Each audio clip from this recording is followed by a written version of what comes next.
Olá, amigos, sejam todos bem-vindos ao podcast Notícias 10, o podcast que traz todas as informações de atuação parlamentar do deputado federal Silas Câmara, o deputado aqui do Amazonas, que tem a sua atuação parlamentar em todo o estado na defesa de diversas categorias, em especial aqueles que estão nos acompanhando, pescadores, a todos aqueles ribeirinhos, aos amigos dos municípios do interior do Amazonas e também da capital Manaus. O Notícias 10 traz grandes novidades, boas notícias para a nossa população. Ele está aqui conosco. Seja bem-vindo mais uma vez ao episódio do Notícias 10, deputado Silas Câmara. Obrigado, Jacques. Estamos juntos. Quero agradecer mais uma vez, porque essa ferramenta, sem dúvida nenhuma, uma ferramenta de podermos colocar nossas ideias, o que pensamos sobre temas importantes para os municípios do Amazonas, para o Brasil, e principalmente comentar e prestar contas à população daquilo que é o nosso trabalho. Nós temos muitos assuntos, mas dentre eles, recentemente, a medida provisória do governo federal, a 1303, por pouco não ameaçou os benefícios, né, dos pescadores e pescadoras do Brasil. E o deputado esteve lá presente, fez uma grande intervenção e é uma grande vitória ainda, deputado. Na verdade, ainda é um desafio, Jacques. O que acontece? O governo federal editou uma medida provisória, como você mesmo disse, a 1303, e lá no seu artigo 71, o governo federal tenta vincular ou subordinar, na verdade, as entidades de pesca, colônias, associações, sindicatos de pescadores, ao deferimento ou à homologação nas prefeituras daquilo que eles têm feito como um trabalho, inclusive, muito bem prestado nos últimos anos, com todo o respeito, graças ao nosso trabalho. É bom lembrar que já falamos sobre isso, que se hoje os sindicatos, colônias e associações de pescadores têm, por exemplo, a ferramenta do INSS digital dentro das suas entidades, através de acordo de cooperação técnica, ferramenta essa que tem também as prefeituras e os próprios órgãos, como o OAB e outros órgãos, ou de governo ou da iniciativa privada, que congrega ali seus profissionais, é uma ferramenta revolucionária que, inclusive, tem uma repercussão e tem um efeito muito positivo na cobertura em termos de acesso da Previdência Social em todo o país. Afinal de contas, a ferramenta do INSS digital ela pode ser acessada através de termo de cooperação técnica por todas as prefeituras do Brasil. Exato. O que quer dizer que, até um dia desse, se uma prefeitura pintasse a logomarca da Previdência Social na parede da sua Secretaria de Ação Social ou na parede até da sua sede de governo, era um crime federal. Hoje, quando ela faz isso, é uma porta social e previdenciária que se abre, já que o governo federal perdeu as condições de sequer manter as agências físicas funcionando no estado do Amazonas.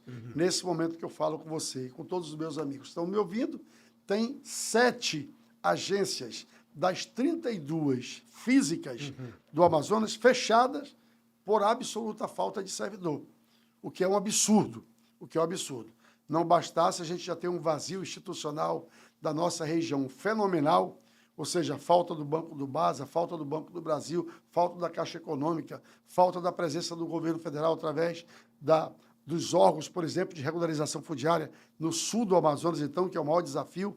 Se a gente for falar de problema aqui, já tem outro desafio. Agora mesmo o IBAMA chega no Apuí e vai invadir propriedades de pequenos produtores, inclusive destruindo patrimônio pessoal das pessoas. Máquinas caras. Pois é, quando na verdade a obrigação do governo federal não era fazer isso, era regularizar a propriedade até 4 módulos fiscais, tá certo? Obrigação, deveria ser feito, tem até georreferenciamento da região, no entanto, eles não fazem a obrigação deles, mas persegue. E uma demonstração disso é a medida provisória 1303, que, como você disse muito bem até ainda agora, tá certo? No corpo dessa medida provisória, que trata sobre essa questão de IOF, sobre um bocado de ajuste, uma ruma de ajuste que o governo federal precisa fazer para tentar se equilibrar nesse momento complicado da economia do Brasil, ao invés de eles cortarem custos e gastos, que cresceu absurdamente nesse governo, Exato. eles vão para cima do mais pobre e fazem isso tentando criar dificuldade. Ou seja, não tem coragem de peitar o Congresso Nacional e dizer que quer acabar com o defeso e, consequentemente, com o seguro-defeso, fazem o quê? Criam mais uma burocracia, mais um gatilho, vamos dizer assim, político desnecessário, que, aliás, não vai diminuir a evolução da regularização do pescador artesanal, da pescadora artesanal, ao contrário, tá certo? Tira do âmbito das entidades que eles dizem, entre aspas, que pode, uma ou outra, estar sendo usado politicamente, mas botam no colo de quem vai usar 100% politicamente. Porque se uma entidade ou outra, que são quase 200, usa politicamente, vai lá e pune. Agora, se colocar na prefeitura, é óbvio que será usado politicamente, até porque a prefeitura é um gatilho político de quem se candidata e, através do mandato, usa as políticas públicas para melhorar a vida da população, quando é uma pessoa de boa intenção, mas pode também ser uma pessoa que não gosta da entidade tal, não gosta da entidade tal, vou frear essa, vou evoluir aquela. Quer dizer, é uma coisa muito complicada. Graças a Deus e ao povo do Amazonas, e também aos pescadores e pescadoras, nós estamos lá no Congresso Nacional, nos últimos 28 anos, defendendo a classe de pescadores. Inclusive, nesse tema, eu fui relator da medida provisória 1113, que tratou sobre diversos assuntos, entre eles, resolvendo de forma definitiva, já transformado em lei, que as entidades de pesca, ou seja, colônia, associação e sindicato, é o local adequado, regulamentado por lei e, portanto, é imbuído e instruído e instituído por poder de regra de lei de tratar assunto com o pescador.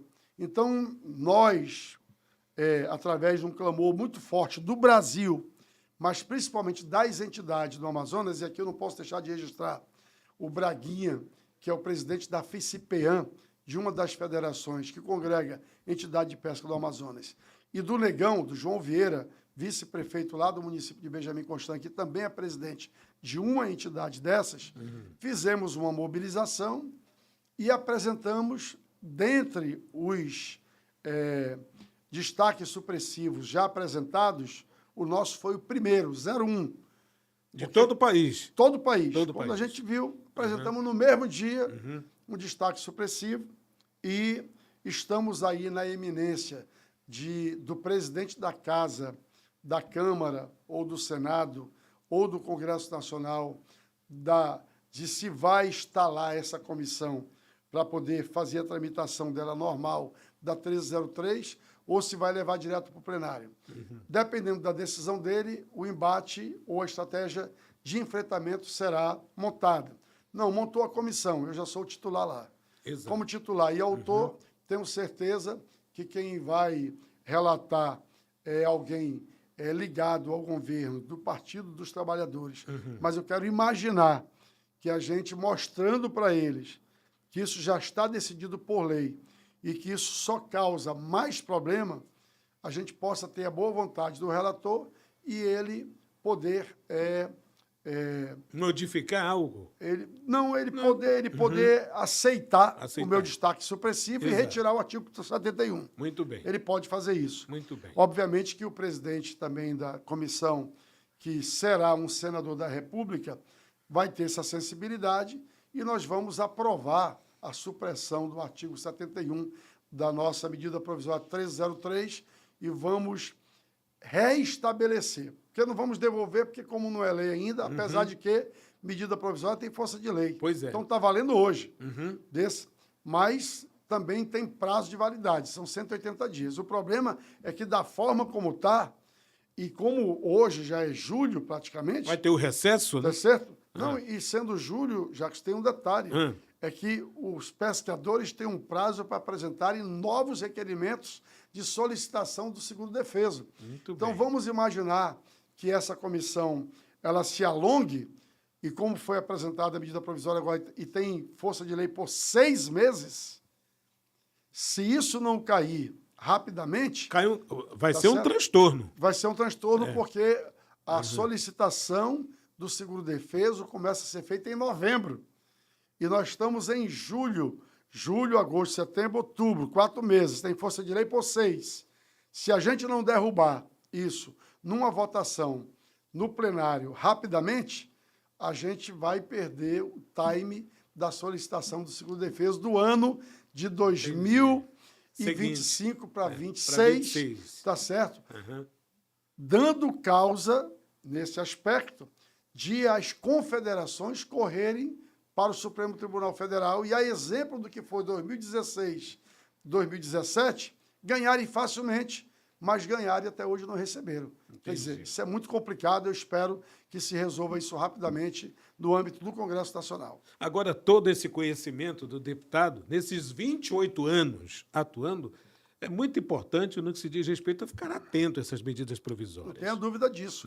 Uma prova disso é que a medida provisória foi publicada na madrugada de um dia para o outro, e no dia que foi inserido no Diário Oficial, 6 horas depois, eu já estava pedindo a supressão do artigo 71. Olha só, isso é importante nós frisarmos, deputado, porque não basta só estar lá, mas acompanhar. E o senhor acompanha, agora recentemente o senhor estava em Apuí, mas sempre tem acompanhado todo esse processo. Queria fazer uma pergunta política. O presidente da Câmara dos Deputados, Hugo Mota, é do Republicanos. Isso facilita alguma coisa?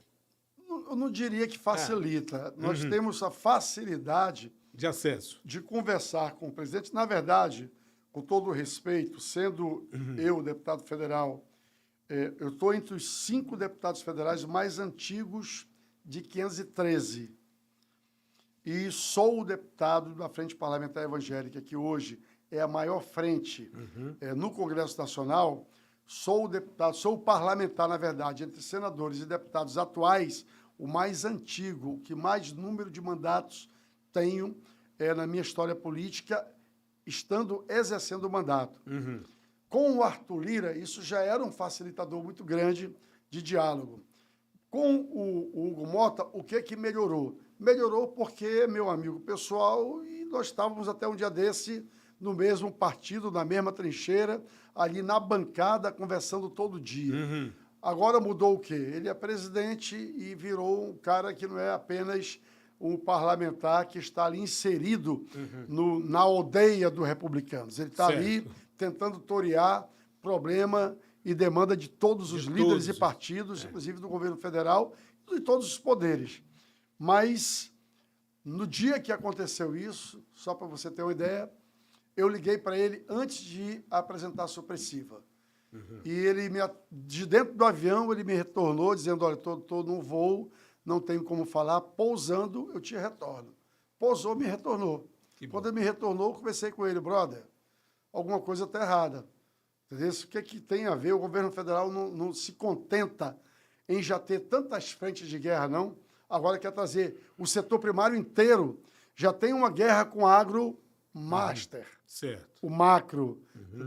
O grande empreendedor do agro hoje é um litigante, quanto mais, e diário contra o governo federal. Agora ele quer trazer, tá certo, o pequeno para essa guerra, quer trazer o agricultor familiar e o pescador para essa guerra. Aí ele disse, de fato, Silas, não tem incentivo. Pois é, mas está na medida provisória, vou apresentar a supressiva, quero saber se eu posso contar com você para a gente poder fazer uma conversa a partir da sua intermediação, porque isso tem um peso. Se não fosse importante, você não faz com o presidente da casa. E ele se comprometeu conosco de fazer. Mas mais do que isso, liguei para o presidente do meu partido, lembrando que o Republicanos tem 46 deputados federais. É um partido robusto, grande, respeitado na casa. e o presidente, como também o líder do meu partido, Gilberto Abramo, presidente Marcos Pereira, todos se comprometeram na hora de que essa causa seria uma causa partidária, não apenas minha, o que muda muita coisa para que a gente possa fazer um enfrentamento com chance real de grande vitória. Olha só, tudo isso graças a esse período de 28 anos de atuação e, obviamente, uma articulação, né, de quem tem essa representatividade. Agora, deputado, mudando um pouco de assunto, nós vamos falar aí da iminente instalação da CPMI, né, da Previdência, dessa questão dos descontos dos aposentados. Eu queria ouvir a sua opinião, o senhor que tem uma atuação há 28 anos na Previdência, transformou a Previdência no estado do Amazonas durante toda essa trajetória.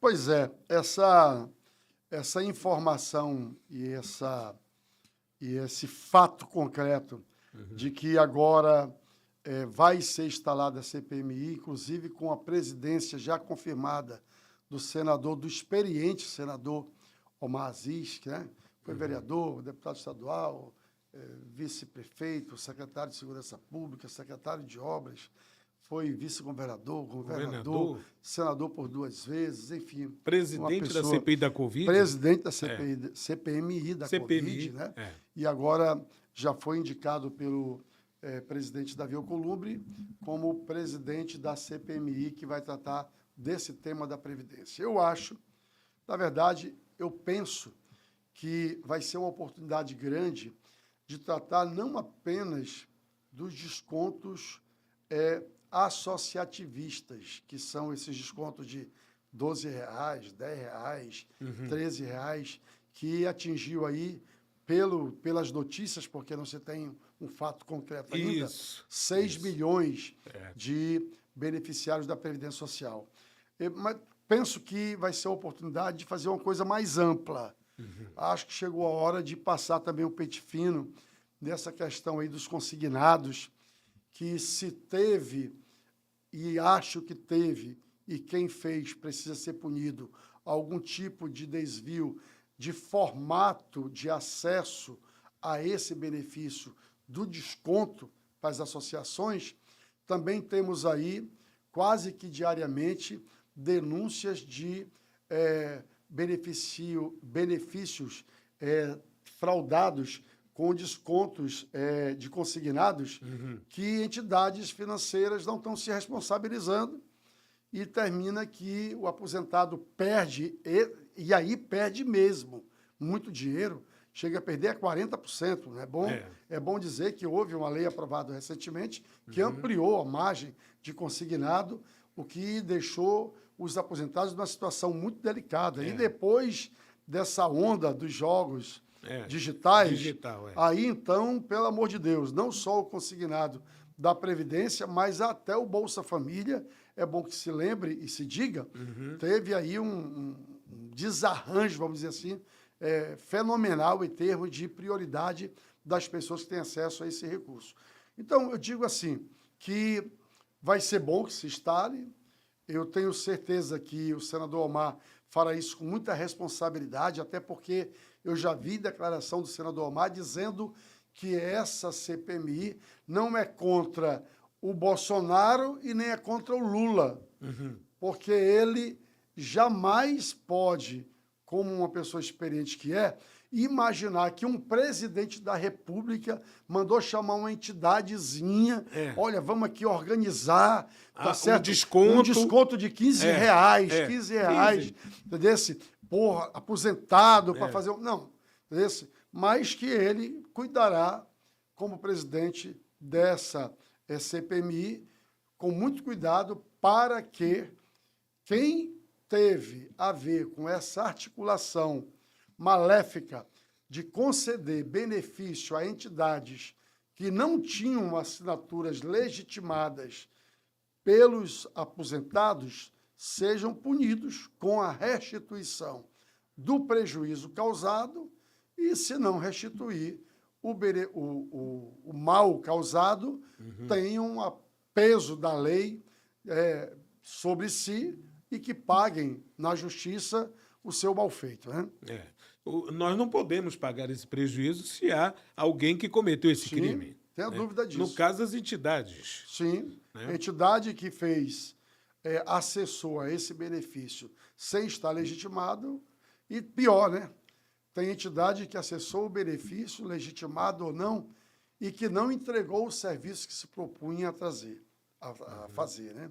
Aí as pessoas podem até perguntar, mas, deputado, e o que era que essas entidades se propunham a fazer? Se propunham a cuidar dos aposentados, a cuidar através de planos de saúde, às vezes digitais, cuidavam através de acompanhamento social, com compensação social também feito para as entidades. Tinha uma série de benefícios que eles se propunham a fazer, que eu acho que esse vai ser o grande ponto, sabe? Você recebeu X reais, o que foi feito com X reais, entendeu? Entendi. Entendeu? Se o plano de trabalho apresentado para que fosse acessado o acordo de cooperação técnica foi alcançado, e se o benefício do crédito e do débito foi feito de forma legitimada, parabéns, nada se pode fazer, porque ali está alguém que se propôs a fazer e foi feito. Agora, quem não fez, com certeza vai ter um problema muito sério. Muito sério. E tem mais ainda, é uma questão de justiça. Sim. Que deve ser feita nesse sentido. Sim, sim. Até porque muita gente não tinha conhecimento Sim. do desconto e até mesmo o que era descontado, qual o benefício que teria. Sim. No Amazonas, como é que está a Previdência diante desse escândalo? Olha, acho que são duas coisas separadas, né? Certo. Essa questão da CPMI e de benefícios descontados de aposentados indevidamente, os números ainda são imprecisos. Por quê? O INSS ou a imprensa apresentou um número de pessoas que têm esses benefícios descontados dos seus pagamentos, mas ainda o próprio INSS e a CGU, através de pronunciamento muito recente do ministro, eles admitem que eles ainda não sabem o que é indevido. Ou seja, quem de fato assinou, quem de fato autorizou, e ainda tem um desdobramento, que eu acabei de dizer aqui. E se o serviço prestado pela entidade foi prestado ou não. Certo. Então, essas coisas estão ainda muito nebulosas, e o INSS disponibilizou para todos os aposentados um link, um aplicativo, que eles estão se manifestando sobre ter feito ou não ter feito. Inclusive, eu vi essa semana no Jornal Nacional matéria com 3 categorias de desdobramentos disso. Uma de um beneficiado, de um aposentado que disse: eu não autorizei e tinha autorizado. Um segundo dizendo: eu não autorizei, e a entidade diz que tem um documento que ele autorizou, e ele disse que não é a assinatura dele. Certo. E a terceira, das pessoas que dizem: eu não autorizei e não foi autorizado de fato. Então, tudo isso nos leva para ter um pouco de cautela, até porque, diz o ditado popular, que cautela e caldo de galinha não faz mal a ninguém, né? Faz mesmo. Faz mal a ninguém, né? Então, aguardar um pouquinho, eu acho que é muito interessante, embora eu me coloco aqui numa posição muito clara. Sou contra qualquer tipo de desconto feito a aposentados que não tenha sido legitimado pelos aposentados. E isso não inclui apenas este recurso destinado a entidades que representam aposentados do Brasil, porque só entidades, já que isso é bom dizer isso, Sim. só entidades que foram criadas para representar aposentados no Brasil têm acesso ou deveriam ter acesso a esse acordo de cooperação técnica com o INSS, que é outra frente que vai se levantar na CPMI. Exatamente. Foi autorizado devidamente as entidades para que tenham acesso a esse desconto? Ou foi autorizado a entidade que não tem legitimidade para isso? E mais do que isso, foi reconhecido lista dessas entidades que não têm legitimação para isso, indevidamente? Então, tudo isso é o que diz o senador Omar. Não é contra o Lula, não é contra o Bolsonaro, mas é contra todo mundo que fez qualquer tipo de procedimento ilegal para facilitar ou para dar acesso a esse desconto acontecido. E a CPMI tem poderes para fazer. Tem muitos poderes, inclusive Muitos de polícia. poderes. Exatamente. De polícia. E outros assuntos devem ser revelados também diante dessa CPMI, da sua opinião, deputado? Na minha opinião, sim, até porque, como diz o ditado muito conhecido dentro do Congresso Nacional, CPI e CPMI se sabe como começa, mas não se sabe como termina. Então, esse é um ditado muito legítimo e que quem tem inteligência e tem uma atuação, como eu, modestamente longa, dentro do Congresso, prefiro esperar a sua instalação, o programa proposto de atividade da CPMI, que vai dizer quais são os caminhos que elas vão trilhar. Vai se trabalhar apenas do desconto associativista ou vai se aproveitar também e já olhar também o que está acontecendo com os consignados, tá certo? O objetivo é apenas investigar o que aconteceu ou é propor soluções para que não aconteçam mais. Certo. Então, você vai ver no curso de tudo, do tempo que foi estabelecido como prazo para que a CPMI ouça as pessoas e tire suas conclusões e faça um relatório final, ou indiciando ou propondo soluções, aconteça rapidamente, e eu espero que aconteça. Conhecendo o senador Omar Aziz, como presidente, eu tenho quase certeza que ele vai dizer o seguinte: se o prazo é 180 dias, é 180 dias e acabou. Vamos ouvir todo mundo, vamos propor o nosso relatório, vamos achar as soluções, vamos denunciar os culpados e ponto final.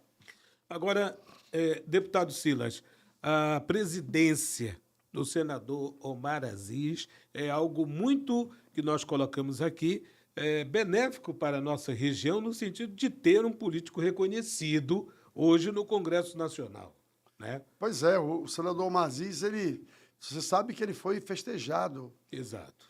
Quando foi anunciado a presidência do senador Omar Aziz, se você observar, não tem um comentário negativo, nem da oposição, nem da situação. Justamente pela característica própria do senador Omar Aziz de estabelecer justiça. Gente, olha, eu quero lembrar vocês que o senador Omar Aziz foi o presidente da CPMI da Covid. Muita gente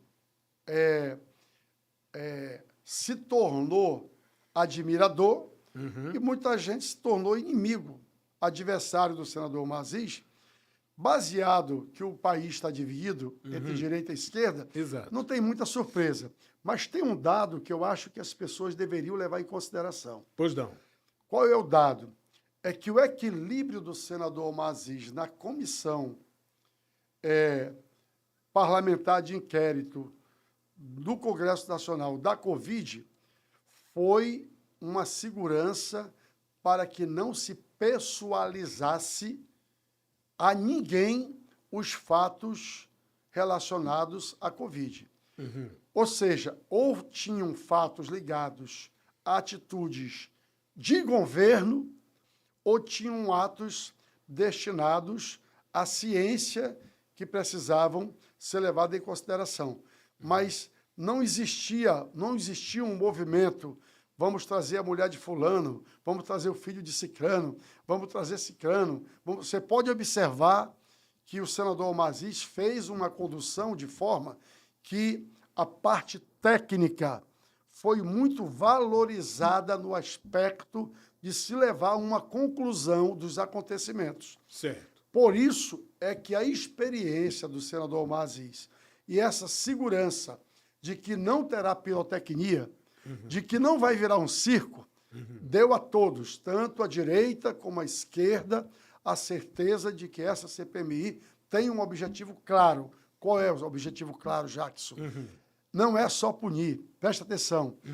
A beleza da atuação do Congresso, ela é superior a um coliseu, onde só se mata as pessoas e joga-se seus corpos na vala. Não. A CPMI, ela precisa investigar os fatos, identificar culpados, mas oferecer soluções para que não se repita mais esses fatos. E no caso do INSS, a gente precisa muito disso. Vamos lembrar de um assunto aqui, Jacques, importante. Vamos lá. Me diz uma coisa, é verdade que nas aposentadorias, por invalidez, na Previdência Social tem problema? Tem. É verdade que nas aposentadorias ou nos benefícios de BPC, onde tem atuação de advogados e justiça, tem problemas no Brasil? É verdade. É bom lembrar que 40% dos benefícios de BPC hoje nesse país não obedecem mais critério técnico. É um advogado entrando na justiça e a justiça concedendo. Atropelando. Isso é tão grave que isso agravou o déficit da Previdência de forma absurda. E na identificação do crescimento está lá muito claro no relatório. 40% de tudo que cresceu não foi critério técnico da Previdência, mas decisão judicial. Certo. Então, quer dizer, pesa. Tem muitas variáveis dentro desse critério de Previdência Social que a CPMI pode dar um freio de arrumação. A minha cautela é, vai haver no plano de trabalho apresentado pelo um relator que ainda não existe. Pois é, eu ia lhe perguntar. Não existe ainda. A relatoria da CPMI ainda não existe. Ainda não existe. A presidência é do Senado, já houve a indicação do senador Omar, e aguarda-se a indicação do relator, que será da Câmara. Portanto, nos próximos dias, o presidente Hugo Mota vai indicar alguém.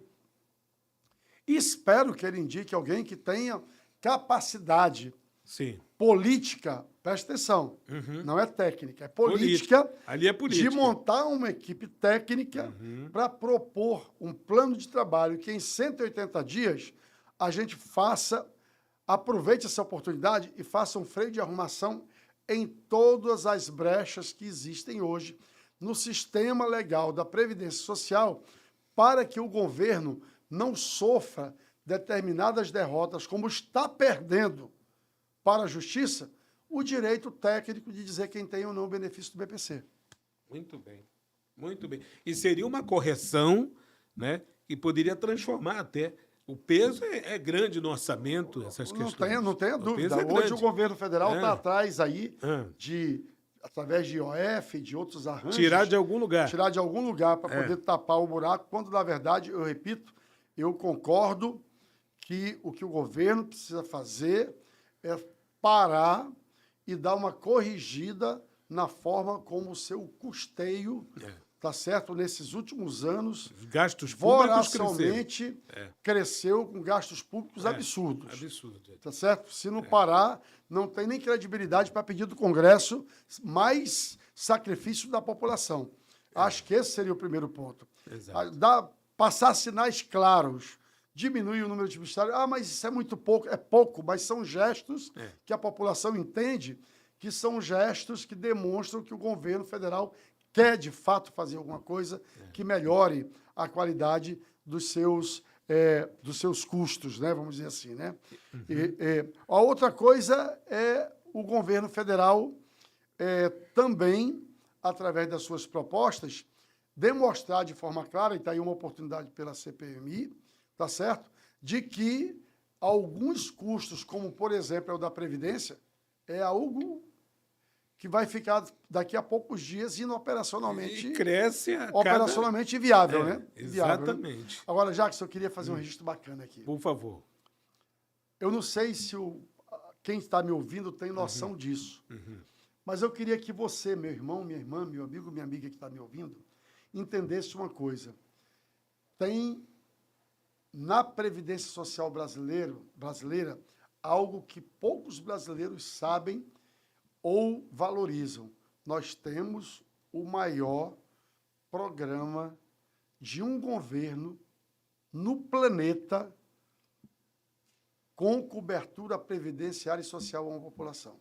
Nenhum país do mundo, Jacques, oferece, através da Previdência, o que o Brasil oferece. Aqui a mulher ganha neném, ganha da Previdência. Aqui a família tem uma pessoa com deficiência, ganha da Previdência. Aqui o aposentado do setor primário, a mulher com 55 anos, o homem com 65 anos, se aposenta. Quer dizer, eu não sei se você está entendendo. Tô. Vários desses variáveis aqui não colaboram, não. Pois Recebe a partir de... Independente de colaborar ou não. Comprovou. Pronto, não Aí, precisa. Comprovou a sua atividade, Exato, comprovou a sua exato. necessidade, já foi. Então, a Previdência do Brasil é uma ferramenta de compensação social que não existe no planeta. Em lugar nenhum. Não existe no planeta. Não existe no planeta. Já que vamos falar de Amazonas, olha essa. Vamos falar de Amazonas. Olha Amazonas. Vamos lá. 460 mil famílias do Amazonas recebem Previdência Social. A média nacional é de 18% a 24%. No Amazonas, que tem 4,5 milhões de habitantes, 460 famílias recebem Previdência, e isso é equivalente apenas a 10%. Exato. Então, o Amazonas pode dobrar facilmente o número de cobertura que iria para 900 mil. Hoje, a Previdência Social deixa por ano, na economia do Amazonas, 9 bilhões de reais. Vou repetir. 9 bilhões de reais. B de bola. Bilhões de reais. Todo ano. Todo ano. Todo ano. Todo ano. Isso é algo que, para quem conhece a economia do estado do Amazonas, sabe que isso muda a vida do interior do estado do Amazonas. Tá certo? E se nós chegássemos à cobertura plena, que era de 18 a 24, meu Deus do céu, seriam 18 bi no mínimo. 18 bilhões no mínimo. No mínimo. Agora, vamos falar sobre benefício direto e indireto? Vamos. 460 mil vezes 5, 6 vezes 5, 30, tá certo? 4 vezes 5, 20. Só aí daria 2 milhões e 300 mil. 4 vezes 5, 20. 4 vezes 5, 20. Daria 2 milhões e 300 mil amazonenses com benefício direto e indireto da Previdência. Metade da população. Fora o que isso se desdobra no comércio local, principalmente no interior. Porque esse dinheiro circulando rapidamente é o dinheiro que faz o comerciante contratar uma pessoa. É uma escala, né? É o dinheiro, lógico, é o dinheiro que faz o aposentado que é da agricultura familiar não arrancar mais uma árvore no machado. Ele contratar uma diária de um agricultor mais jovem. Olha, arranca eu toco aí que para semear e cuidar da planta é comigo. Mas esse serviço pesado eu não vou fazer mais. Entendeu? Exatamente. Então, se você juntar isso com o Bolsa Família, que aí já são 600 mil pessoas, e é bom dizer que quem recebe Previdência não recebe Bolsa Família. Exato. Não recebe. Então, são 460 mil famílias com Previdência, 600 mil com Bolsa Família, já dá 1 milhão, vamos arredondar, 1 milhão de pessoas com benefícios diretamente do cofre do governo federal. Ou seja, vezes 5, já ultrapassaria a população do Amazonas em benefício direto e indireto. Exatamente. O que é que eu estou dizendo? É que não tem uma viva alma no estado do Amazonas que não tenha o benefício direto ou indireto do Bolsa Família ou da Previdência Social. Está coberto. Tá certo? Aí, mas e a indústria? No caso, a Zona Franca de Manaus. E o comércio? Tem um benefício direto, porque a indústria só funciona se tiver quem consuma. Exato. Se não tiver quem compre uma televisão, não produz televisão. Tá certo? Se não tiver quem compre celular, não tem quem produza celular, uma hipótese. Ou seja, não tem como desassociar disso. Sabe quanto é que dá a soma da Previdência e do Bolsa Família? A soma da Previdência e do Bolsa Família dá simplesmente 14 bilhões por ano na economia do estado do Amazonas. Movimenta ou não? Movimenta. Não tem como dizer que não é a economia do interior do estado. Vamos lá. A economia do município de Tolantins sobrevive só com o dinheiro da prefeitura? Lógico que não. O comércio de Tolantins estaria todo aberto e do tamanho que está, só com o dinheiro da Previdência? Lógico que não. Lá está o Bolsa Família, lá está a Previdência Social, lá está o Seguro Defeso, lá está a atividade econômica, lá está tudo que garante esse ar-condicionado, vamos dizer assim, essa temperatura equilibrada do comportamento social das pessoas, que tira as pessoas da fome e que dá a eles, inclusive, saúde. Porque o homem, Jackson, e a mulher e a família que dorme numa noite sabendo que no outro dia não tem nenhuma esperança de uma receita em dia determinado, mesmo que seja o mínimo possível, ela adoece inteira. Quem não adoecer pela fome, vai adoecer pelo estado emocional de não ser provedor suficiente para não deixar a família ter o que comer. Complicado. É isso que o Bolsa Família representa. Exato. É isso que o Bolsa Família representa. Então, as pessoas que criticam, elas estão muito distantes dessa realidade. Eu acho assim, sabe, que criticar é algo que é bom quando você sabe dialogar e sabe colocar isso na temperatura certa do diálogo e do debate. Certo. O que está acontecendo com o Brasil, que é muito ruim para o Brasil, é que esse conflito de ideologia ou de pensamento se tornou um clima de guerra. E que no próprio Congresso Nacional tem muita gente que não está nem aí se a lei resolve ou não resolve. Se der clique na mídia social, eu estou em cima, estou brigando e estou enchendo o saco, estou fazendo tudo que deve ser feito para eu prejudicar alguém, tá certo? Em função de que você não está do lado do povo. Quantas leis o governo federal atual mandou para o Congresso Nacional e tiveram votos negativos de quem não concorda ideologicamente com o atual governo, mesmo sabendo, Jackson, que essa lei era boa para o povo? Inúmeras delas. Inúmeras delas. Quer que eu te conte uma aqui rapidamente? Por favor. Vamos lá. Última eleição para presidente da República foi em 2022, concorda? Exato. 22, não é isso? Muito bem. Houve a eleição, no segundo turno se decidiu que o presidente Lula ganhava a eleição, a população decidiu e ganhou a eleição com o presidente Lula. Ele não assume o governo, mas ele abre um diálogo com o Congresso Nacional. Presidente Lula, a equipe dele fazendo transição e o governo saindo do poder, deixando aí a transição correr com informações, às vezes completas, às vezes incompletas, às vezes um reclamando, outro não reclamando.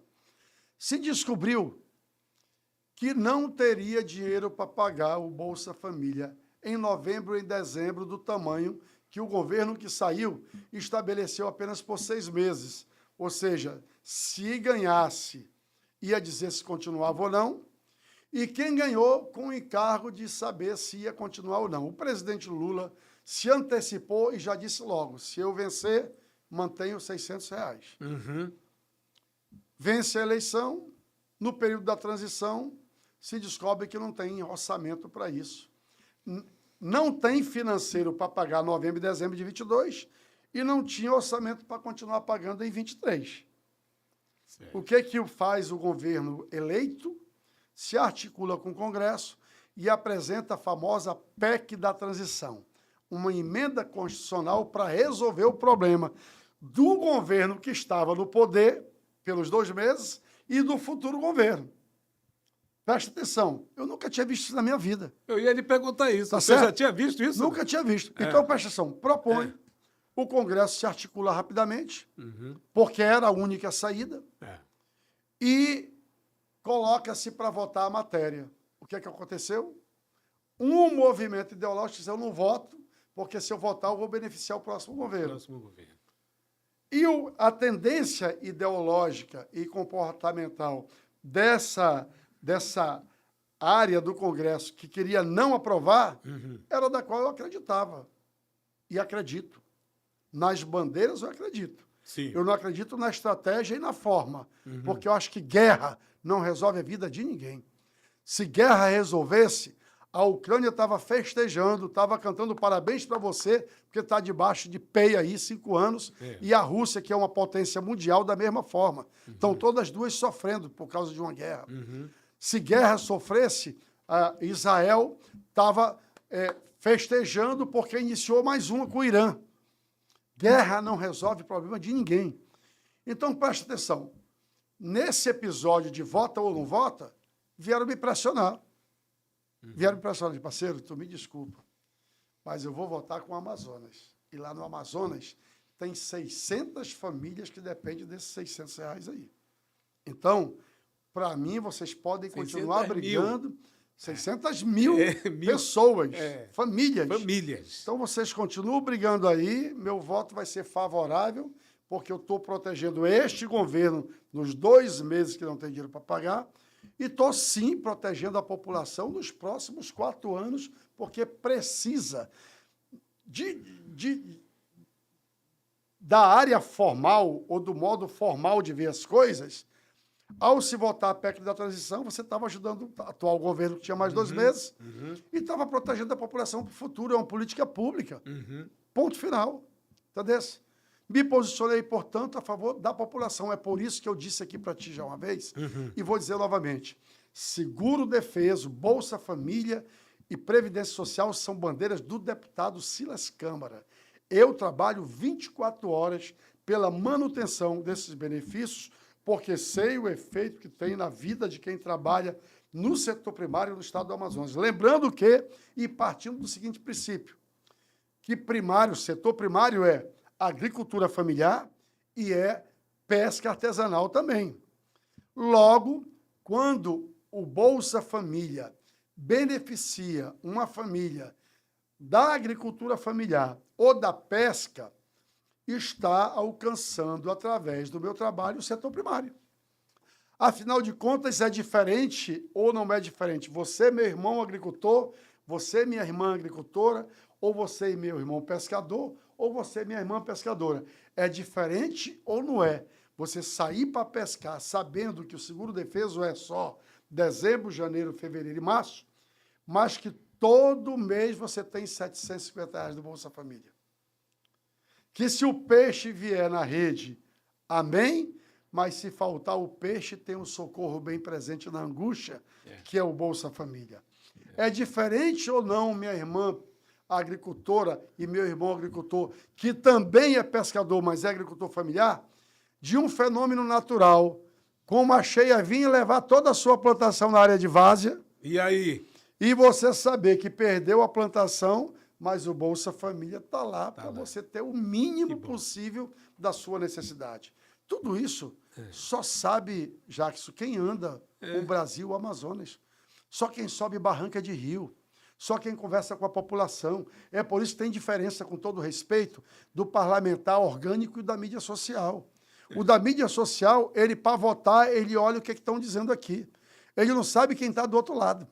Não tem contato. Deu para entender ou não? Entendi. Eu não, parceiro. Entendi. Eu subo o barranco, desço o barranco, eu converso com o pescador, converso com a pescadora, converso com o mototaxista, converso com o funcionário público, converso com o comerciário, eu converso com o pastor, com o padre, com o homem, com a mulher, com a criança, e eu sei o que é o sofrimento que roda a Amazônia Legal, principalmente o Nordeste. E 2 vezes por ano visita todos os municípios do Amazonas. Faço com alegria justamente por conta disso. Quando eu voto, escuta com atenção você que está me vendo. Isso. Quando você vê um voto do deputado federal Silas Câmara no Congresso Nacional, tenha certeza absoluta que esse voto está conectado com você, meu irmão, minha irmã, meu amigo, minha amiga, que mora nos mais de 1,5 milhão de quilômetros quadrados do estado do Amazonas, ou que mora nessa região amazônica tão desafiadora como a nossa é.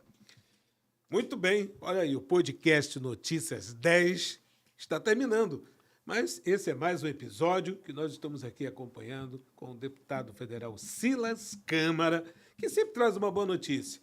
E a gente vai continuar, é claro, conhecendo mais um pouco através do podcast. Agora, SMP, é importante você também pesquisar, você acompanhar nas redes sociais do deputado Silas Câmara tudo o que está acontecendo para que você fique inteirado, sabe, de todos esses assuntos e os benefícios também que trazem para o Amazonas. Deputado, muito obrigado mais uma vez, é sempre muito bom essa conversa nesse podcast que traz a sua atuação para o nosso estado. Fica a pergunta, você sabia que na medida provisória 1303, o governo federal novamente tenta tirar a legitimidade das associações, sindicatos, associações e colônias, portanto, das entidades, de tratar com você, pescador e pescadora no Amazonas, inclusive sobre a Previdência Social?